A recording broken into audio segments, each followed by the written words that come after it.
Rome's challenge. Note the date, December 2003. I'm not talking Middle Ages or 1800s anymore. Immaculate Heart. Most Christians assume that Sunday is the biblical approved day of worship. The Roman Catholic Church protests that it transferred Christian worship from the biblical Sabbath to Sunday, and that to try to argue that that change was made in the Bible is both dishonest and a denial of Catholic authority, the law of authority. If Protestantism wants to base its teachings on the Bible, it should worship on Saturday. So Rome is telling us clearly which day is their Sabbath. Sunday. Mary Online. Rome's challenge and the Council of Trent issue. This was published in the Catholic Mirror, September 1893, and it occurred in a number of articles and was the official organ of mouthpiece of Cardinal Gibbons and the Vatican in the United States. And in this challenge, why do Protestants keep Sunday? Why did they write this in 1893? And here's the interesting thing. Rome wrote this because on February 24, 1893, the General Conference of Seventh-day Adventists adopted a certain resolution appealing to the government and the people of the United States from the decision of the Supreme Court, declaring this to be a Christian nation and from the action of Congress in legislating upon the subject of religion. So in answer to a challenge from the Seventh-day Adventist Church, Rome published this document. Now, what did they say? Well, here's the editor's note. The Bible, as interpreted by the Church and according to the unanimous consent of the Fathers, this was the position and claim of the Catholic Church at the Council of Trent, and this was the main issue in the Council of Trent. So do we believe the Bible or do we believe tradition? That was the issue in the Council of Trent. And many Catholics were about to accept the Bible and the Bible alone when the Archbishop of Reggio got up in the council. This is written in their document. I'm just quoting. Finally, after a long and intensive mental strain, the Archbishop of Reggio came into the council with substantially the following argument to the two parties. Quote, the Protestants who claim to stand upon the written word alone, they profess to hold the scriptures alone as standard of faith. They justify their revolt by the plea that the church has apostatized from the written word. Now the Protestants claim that they stand upon the written word is not true. Their profession of holding the scripture alone as standard of faith is false. Proof. The written word explicitly enjoins the observance of the seventh day as Sabbath. They do not observe the seventh day, but reject it.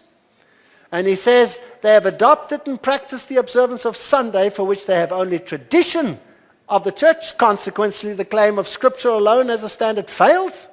The doctrine of scripture and of tradition is essential, is fully established, the Protestants themselves being judges. So the Reformation lost at the Council of Trent because of the Sabbath. Archbishop Reggio made his speech at the last opening of the session of Trent. There was no getting around this. The Protestants' own statement of faith, the Augsburg Confession, had clearly admitted that the observation of the Lord's Day had been appointed by the church only. So when the Reformation did not complete the work, God raised up who? The Seventh-day Adventist Church. Now what does Rome have to say about that? This was the inconsistency of the Protestant practice, which the Protestant profession they gave to the Catholic Church had long sought and anxiously desired, ground upon which to condemn Protestantism. As only a selfishly ambitious rebellion against church authority. If you accept the Sunday, you accept my authority. And this is today the position of the respective parties in this controversy, and upon which he condemns the course of popular Protestantism as being indefensible, self-contradictory, suicidal. What will these Protestants, what will this Protestantism do? Rome writing. Well, Protestants say, how can I see the teachings of this apostate church? Well, you do. You accept our Sabbath. There you are. And those who follow the Bible as their guide, same document. The Israelites and the Seventh-day Adventists have the exclusive weight of evidence on their side, whilst the biblical Protestants has not a word of remonstrance. The Adventists are the only body of Christians, same document, as their teacher who can find no warrant in its pages for the change of day from the seventh to the first. Hence they're called Seventh-day Adventists. And in the question box, 1942, they said the Seventh-day Adventist, Rome speaking, is the only consistent Protestant. So there's going to be a clash. The Adventists are the only body of Christians that have the Bible as their teacher who find no warrant for this change. That's why they're called Seventh-day Adventists. And they write further, no Protestant living today has ever obeyed the command, preferring to follow the apostate church. Let the Bible decide whether Saturday or Sunday be the day enjoined. One of the two parties must be wrong. Then they proceed to give a Bible study which would put Seventh-day Adventists to shame, proving that the Sabbath of the seventh day is the Sabbath of the Lord, and that they changed it. No wonder the Cardinal in the St. Catholic's Catholic Sentinel 1995 said people who think that the Scriptures should be the sole authority should logically become Seventh-day Adventists and keep Saturday holy. And why the editor of Mary Online, December 2003, said, the challenge issued by Rome over 100 years ago in that article, either the Catholic Church is right or the Seventh-day Adventists are right. There can be no other choice. How many groups? Two. The whole world in unity with one group and another group which they have defined here by their own mouth as the Seventh-day Adventists. There are only two worldwide Christian denominations. The one is Rome, the other one is the Seventh-day Adventists. And the Bible tells us, and the dragon was in